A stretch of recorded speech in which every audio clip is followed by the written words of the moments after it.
بسم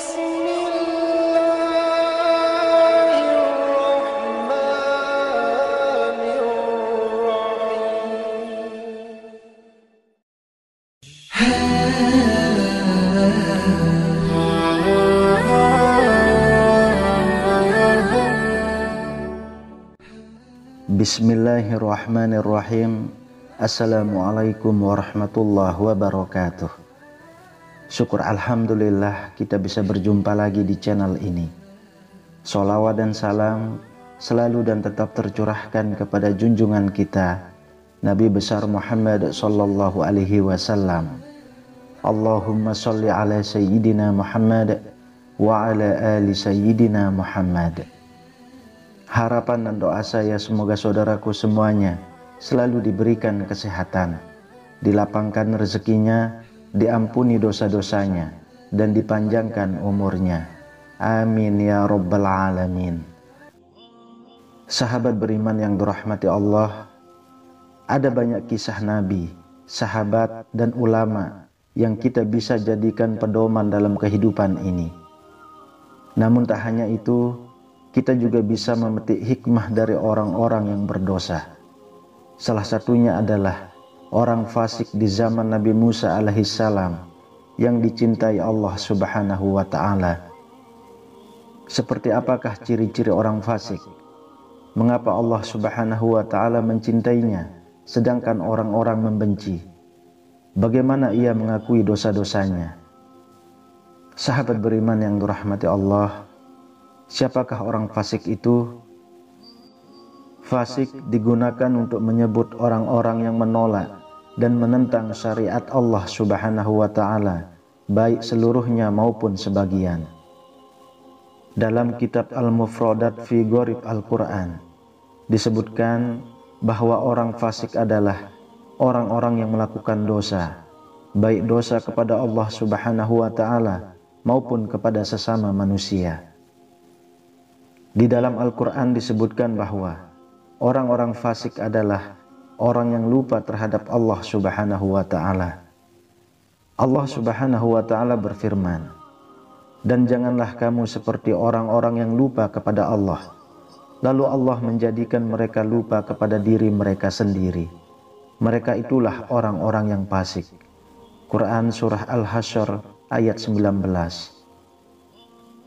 Mengapa Allah subhanahu wa ta'ala mencintai seseorang yang fasik? Memang orang fasik adalah orang yang berdosa. Namun ada orang fasik di zaman Nabi Musa alaihissalam yang dicintai Allah subhanahu wa ta'ala. Siapakah dia?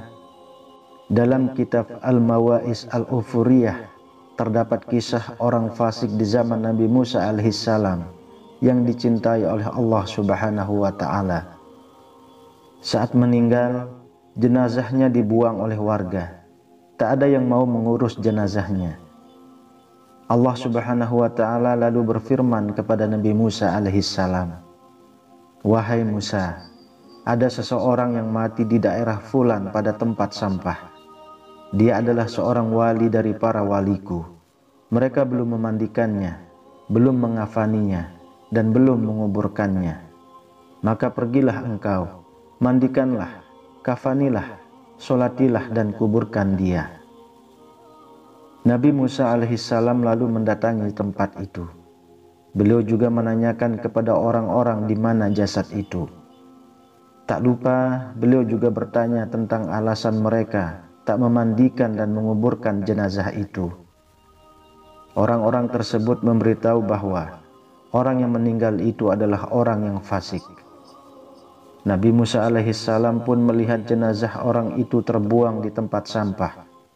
Kemudian beliau bermunajat kepada Allah subhanahu wa ta'ala, "Engkau menyuruhku menguburkan dan menyolatinya, sedangkan kaumnya bersaksi atas keburukannya. Maka engkau lebih mengetahui daripada mereka dengan segenap pujian dan celaan." Allah subhanahu wa ta'ala lalu menjawab, "Wahai Musa, kaumnya benar pada apa yang telah mereka ceritakan tentang keburukan dan kelakuannya. Hanya saja dia memohon pertolongan kepadaku saat kematiannya dengan 3 hal.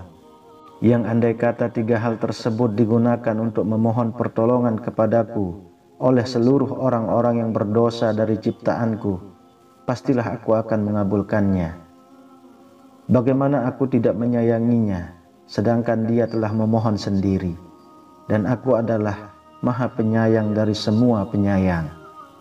Sahabat beriman, seperti apa pengakuan dosa orang tersebut kepada Allah Subhanahu wa Ta'ala? Nabi Musa alaihissalam pun menanyakan tiga hal yang membuat orang itu diampuni. Allah Subhanahu wa Ta'ala lalu memberitahu kepada utusannya. Pertama, saat kematian mendekati, ia mengakui telah banyak melakukan kemaksiatan. Namun di dalam lubuk hatinya, ia sebenarnya membenci kemaksiatan yang ia lakukan. Hal itu ternyata dipengaruhi oleh beberapa alasan. Apakah itu? Yaitu hawa nafsu, teman yang buruk, dan iblis yang dilaknat Allah. Tiga hal itulah yang menjadikan laki-laki itu menjadi orang fasik. Ia pun lalu meminta ampun kepada Allah Subhanahu wa Ta'ala. Laki-laki itu pun melanjutkan dan mengakui bahwa ia sudah banyak melakukan maksiat. Kedua, ia suka berteman dengan orang-orang yang soleh. Ia lebih suka duduk bersama orang-orang soleh daripada bersama orang fasik. Alasan ketiga, orang tersebut juga mengakui bahwa ia lebih menyukai orang soleh daripada orang fasik. Seandainya ada dua orang yang memerlukan bantuannya, ia akan mendahulukan kebutuhan orang soleh daripada orang fasik. Allah Subhanahu wa Ta'ala pun menjawab doa lelaki itu dan mengampuninya. Allah Subhanahu wa Ta'ala berfirman kepada Nabi Musa alaihissalam perkara orang fasik itu. Aku sayangi, aku ampuni dan aku maafkan, karena sesungguhnya aku Maha Pemurah lagi Maha Penyayang, khususnya kepada orang yang mengakui dosa kepadaku. Dan orang ini mengakui dosa, maka aku mengampuninya dan memaafkannya.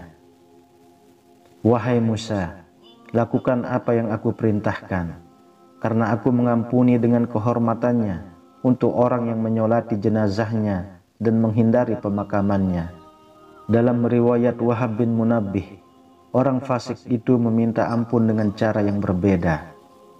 Wahai Tuhanku, andai kata Engkau memaafkan dan mengampuni dosa-dosaku, maka bergembiralah para walimu dan para nabimu, dan bersedihlah setan musuhku dan musuhmu. Dan andai kata Engkau mengazabku sebab dosaku, maka setan dan teman-temannya akan bergembira dan bersedihlah para nabi dan para wali. Dan sesungguhnya aku mengetahui bahwa kegembiraan para wali menurutmu lebih disukai daripada kegembiraan setan dan teman-temannya. Maka ampunilah aku. Wahai Allah, sesungguhnya Engkau lebih mengetahui dariku apa yang aku katakan. Maka sayangilah aku dan maafkanlah aku. Sahabat beriman yang dirahmati Allah, itulah kisah orang fasik yang dicintai oleh Allah Subhanahu wa Ta'ala. Kisah ini terjadi di zaman Nabi Musa alaihissalam. Orang-orang pada saat itu tak ada yang mau mengurus jenazah orang fasik tersebut. Hal itu karena ia adalah orang yang suka bermaksiat.